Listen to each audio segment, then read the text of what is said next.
Antônio da Cruz Ferrari. Você sabe quem foi ele? Pois é, complicado, né? Talvez ao dizer esse nome assim por completo, quase ninguém vá saber de quem se trata. Esse é o quadro O Batuque e os Batuqueiros. E eu sou o Pai Kleber Diogum, e se você ainda não segue a nossa página, clica ali no botão seguir, e assim você vai ser avisado cada vez que nós postarmos um vídeo novo aqui no Heranças Afro. E se não for pedir muito, já aproveita e siga também a nossa página no Instagram e no YouTube. Heranças Afro.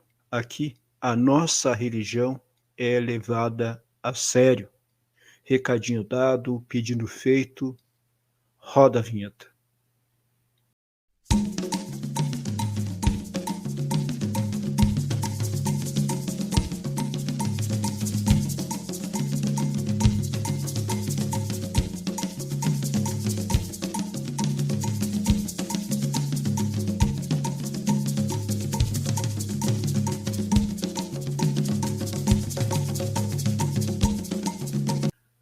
Antônio da Cruz Ferrari, ou simplesmente Pai Antoninho da Oxum. Como ele ficou conhecido dentro do mundo batuqueiro, é um dos grandes, se não o maior, baluarte do nosso batuque. Ele nasceu no ano de 1890 na cidade de Porto Alegre. Filho de pai italiano e de mãe mestiça, Pai Antoninho foi criado desde muito cedo por um casal de ex-escravos e foi, através dessa criação, que ele teve o seu primeiro contato com o orixaísmo e com o batuque afro-gaúcho. Pai Antoninho iniciou na religião pelas mãos da Ialorixá de Olinda de Xangô. Acredita-se que, pelos relatos históricos e documentos encontrados até agora, que ele se iniciou entre os anos de 1897 ou 1902, nesse período. E algum tempo depois, por motivos desconhecidos até esse momento, migrou para a mão do babalorixá Antônio de Chapanã, que vocês devem conhecer pelo nome de Gululu. Sendo que está comprovado, através dos documentos, que já no ano de 1914, Pai Antoninho recolhia e aprontava filhos de santo, ou seja, ele já era outorgado sacerdote dentro do batuque e já tinha sua casa aberta na rua Eudoro Perlic, número 354, no bairro Montserrat, em Porto Alegre. Mas o fato que torna Pai Antoninho tão ímpar para a história do nosso batuque é que ele foi o primeiro homem branco, ou seja, não negro, a se ocupar com o orixá dentro do batuque. O que causou, é claro, um grande choque cultural e social na época, pois os negros não aceitavam que um orixá alimentado e perpetuado por uma religião negra trazida da África na cabeça e no coração do escravizado, eles não aceitavam que um orixá cultuado dessa forma pudesse ocupar e se manifestar no corpo de um homem não negro, um branco. Isso fez com que muitos sacerdotes da época testassem a mãe Oxum ao extremo, pois claramente duvidavam da veracidade dessa manifestação do orixá Oxum no corpo de Pai Antoninho. Os relatos sobre as provas que submeteram a mãe Oxum são horripilantes e estarrecedores. Todos os relatos que foi passando pelo ferro e pelo fogo que a mãe Oxum se fez respeitar. Pai Antoninho faleceu em 1933, aos 43 anos de idade, vitimado por uma tuberculose. Com a sua morte, aconteceu uma verdadeira disputa pela sua casa de axé, o que acarretou em uma guerra entre alguns dos seus descendentes religiosos, o que fulminou em saques na sua casa de religião, de onde, inclusive, objetos ritualísticos foram saqueados.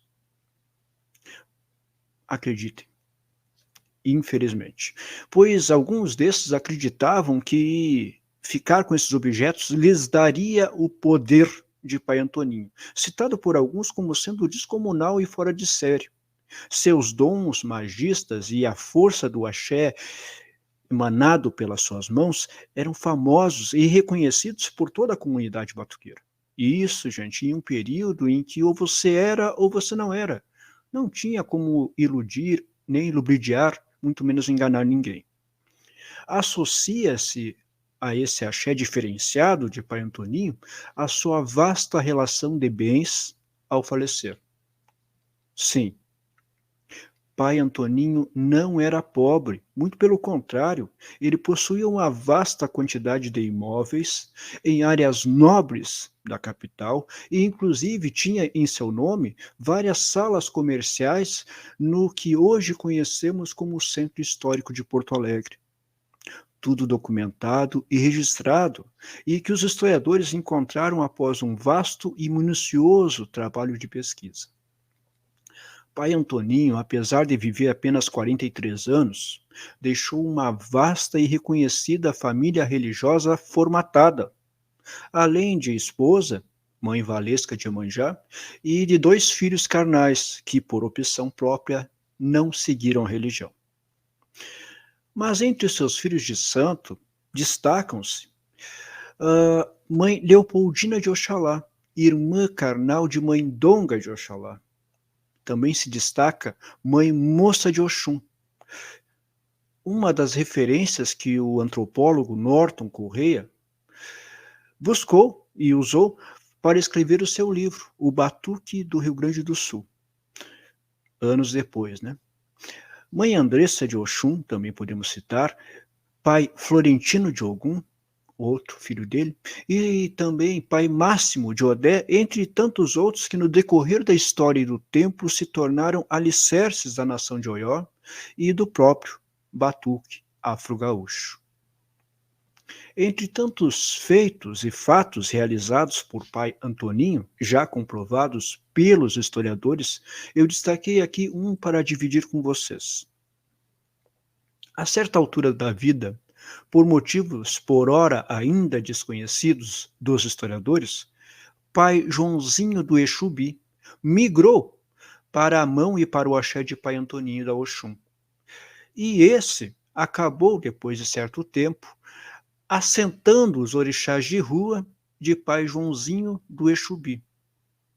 Por isso que hoje os descendentes de pai Joãozinho do Exubi dizem que pertencem à nação Jeje Nagô Vodun. Gente, essa é a história do nosso batuque e esses são os nossos batuqueiros e baluartes.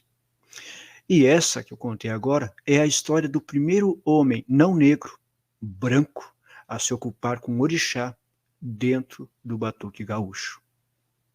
Esses fatos aqui relatados fazem parte de um trabalho de pesquisa realizado pelos historiadores Giovanni Scherer, Vinícius Pereira de Oliveira, o Morixá Vinícius de Aganju, e do professor de História e Babalorixá, Denis de Odé. E nós, do Heranças, para argumentar nesse texto, contamos com a colaboração sempre cirúrgica e comprometida com a nossa ancestralidade do Babalorixá Mozart de Iemanjá, sacerdote à frente da Casa de Iemanjá, Axé 11 de Maio, que é o nosso consultor quando se fala em batuque tradicional. Existe uma máxima que diz que quem não conhece a sua história está fadado a assassiná-la. E nós aqui do Heranças costumamos dizer sempre, o saber não ocupa espaço. Vem para Heranças.